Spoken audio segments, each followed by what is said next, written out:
Okay, so here's a little bit like here's a full mass spec IR one that I'm gonna do. Um, okay, so first the M peak tells you two things. One, that the total AMU is equal to um, total AMU is equal to 136, and it tells you that number of nitrogens is even. Okay, that's so M tells you 4.5, the number of carbons, right? So 4.5 divided by 1.1 equals like I don't know. Hold on. 4.5 divided by 1.1. 5 divided by 1.1 is 4.09. So we know this is 4 carbons. Um,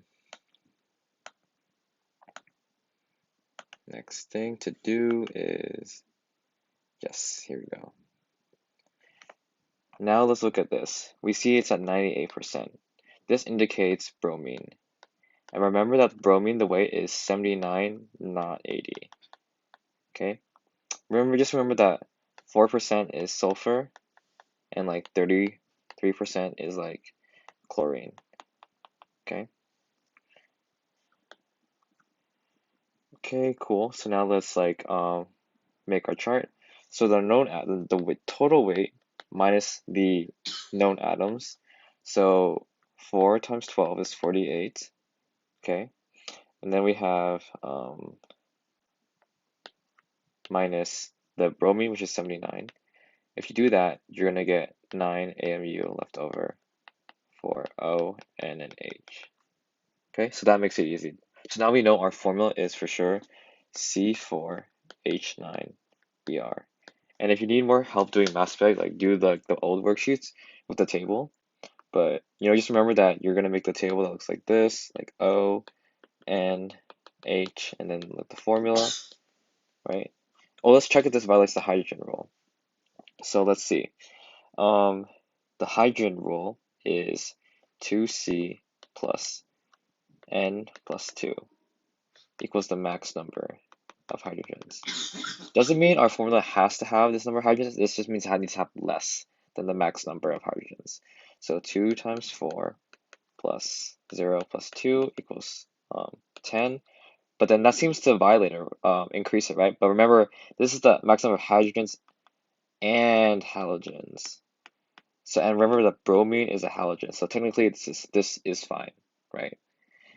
Oh well, I'd actually wait. Either way, it's fine either because 9 is less than 10. But just remember that bromine is a halogen. So this has exactly the max number. Okay, so this is our formula. Remember that. Okay, let's look at the IR. So for the IR, we see this is 3000. Okay, so we can clearly see that all of these peaks are below 3000. This indicates alkyl sp3ch. Okay, and then we see nothing else in the band, right? There's nothing else here, right? Nothing. Cool. So now let's look at. So now we have mass spec and IR done. Let's look at our implications, right? We have a triplet, which means two neighbors. We have integral in 3, 3, 2, 1, okay? This adds up to 9, right? And what's the total number of hydrogens in our thing? 9. In our formula, 9 also.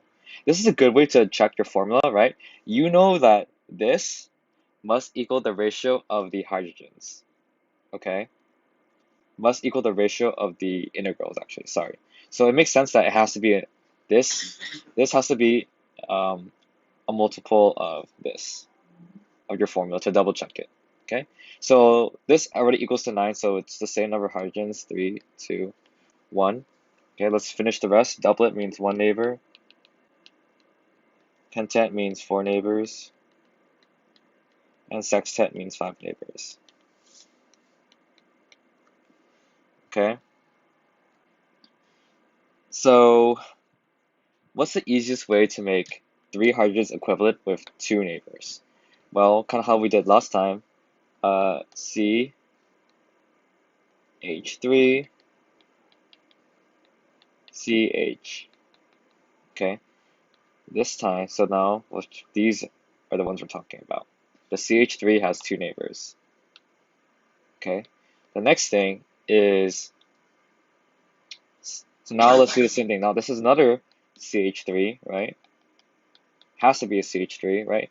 With one neighbor. Okay, so this, once again, this is a different CH3, means it's not equivalent. It's not equivalent. This red CH3 is not equivalent to the green CH3. Cool. So now we look at pentet, right? A pentet with four neighbors, okay? So now this has two hydrogens. So what are some ways we can make with four neighbors? Well, we can do a CH2 in between with two other CH2s. Okay? And then that would be blue. Okay? Cool. Now let's try this one. Another way you could do it is this. How do you know it's not this?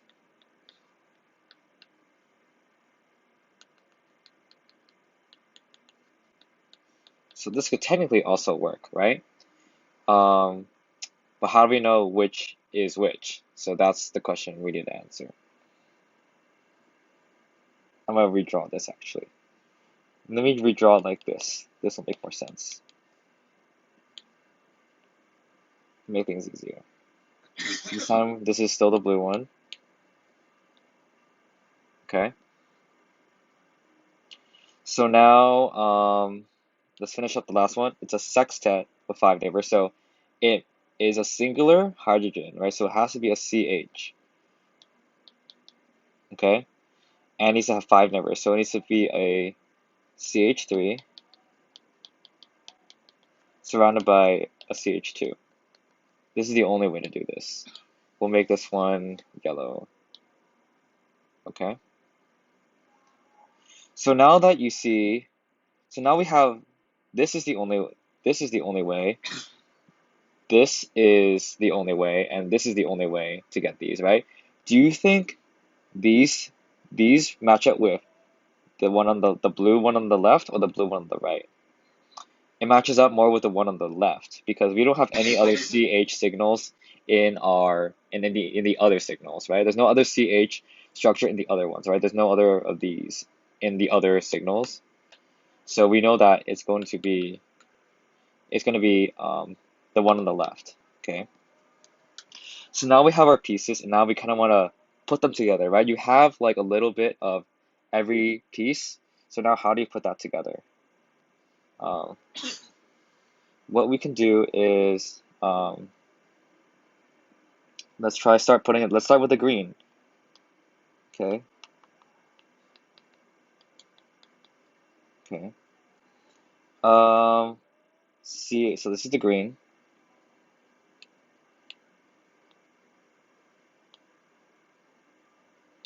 We know we have a CH next to it, a CH2 next to it, right? What other thing has a CH2? Which one of our things is the CH2? The blue, right? So I'm gonna write that as blue. Okay. And then what's next to the blue? There's the blue is next to a CH3, so that makes sense. But it's also next to a CH. Okay.